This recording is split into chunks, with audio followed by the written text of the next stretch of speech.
Goeiemôre, dis Woensdag 25 November 2020. Ek hoor baie hoe mense vir my sê dat hulle werk hard in die week en daarom gaan hulle nie Sondag kerk toe nie. Hulle kyk sommer na 'n diens op TV en dan is dit kerk. Wel, as jy 'n invalide is en self oor die weg kan kom nie, dan maak dit sin. Ek het net een vraag wat ek wil vra, maar voordat ek daardie vraag vra, wil ek net 'n paar stellings maak. In die eerste plek is jy gaan nie kerk toe nie, jy is kerk. 1 Korintiërs 3:9, want ons is medewerkers van God, akker van God, die gebou van God is julle. 1 Korintiërs 3:16, weet julle nie dat julle 'n tempel van God is en die Gees van God in julle woon nie? As iemand die tempel van God skend, sal God hom skend, want die tempel van God is heilig en dit is julle. 1 Korintiërs 6:19, of weet julle nie dat die liggaam 'n tempel is van die Heilige Gees wat in julle is nie, wat julle van God het en dat julle nie aan julleself behoort nie.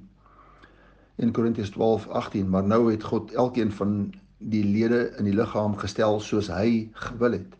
1 Korintiërs 12:26, as een lid ly, al die lede saam. As die een lid geëer word, is al die lede saam bly, maar julle is die liggaam van Christus en lede afsonderlik. En daar is nog baie ander skrif, maar ek gaan net volstaan by hierdie vir eers. Ek dink jy kry die prentjie. Die tweede punt wat ek met jou wil deel is dat die samekoms is belangrik. Hebreërs 10 vanaf vers 23, laat ons die belydenis van die hoop onwankelbaar vashou, want hy wat dit beloof het is getrou. En laat ons op mekaar ag gee om tot liefde en goeie werke aan te spoor.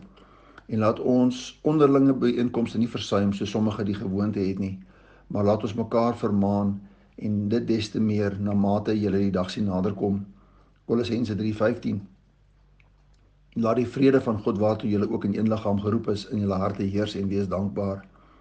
Laat die woord van Christus ryklik in julle woon in alle wysheid. Leer en vermaan mekaar met psalms en lofsang en geestelike liedere en sing in julle hart met dankbaarheid tot eer van die Here. Wat hoor jy? Mekaar. Hoe kan ons vir mekaar bid, mekaar aanspoor, mekaar opbou, mekaar vermaan, mekaar leer sonder om by mekaar uit te kom? Daar's nog baie skrif hieromtrent, maar ek dink ons volstaan hierby.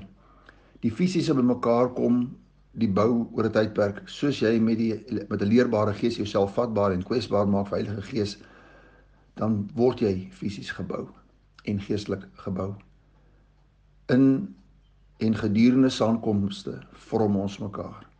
Persoonlikhede wat hemelbreed verskil, kry 'n geleentheid om gevorm te word.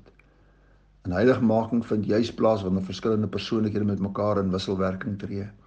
En dan kan God in en deur ons werk. En dan my derde en laaste punt, daardie vraag aan jou. Ek wil nie hê dit moet wetties of vingerwysend of vooroordelend klink nie. Ek wil jy met hieroor met die Here gesels.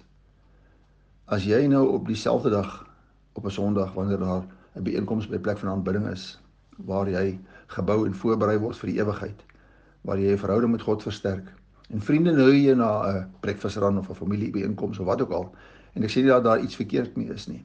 Wat is jou keuse? As jy nog moeg na die week se harde werk, dink hieroor na.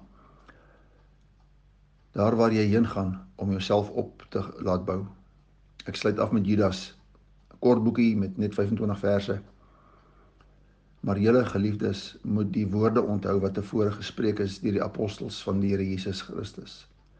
Dat hulle vir julle gesê het, in die laaste tyd sal daar spotters wees, wat volgens hulle eie goddelose begeerlikhede wandel. Dit is hulle wat skeuring maak, sinnelike mense wat die Gees nie het nie.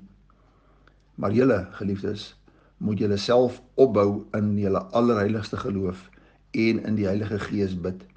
En julle self in die liefde van God bewaar, terwyl julle die barmhartigheid van ons Here Jesus Christus tot die ewige lewe verwag. En aan sommige wat twyfel moet julle barmhartigheid bewys, maar ander moet julle met vrees red deur hulle uit die vuur te ruk.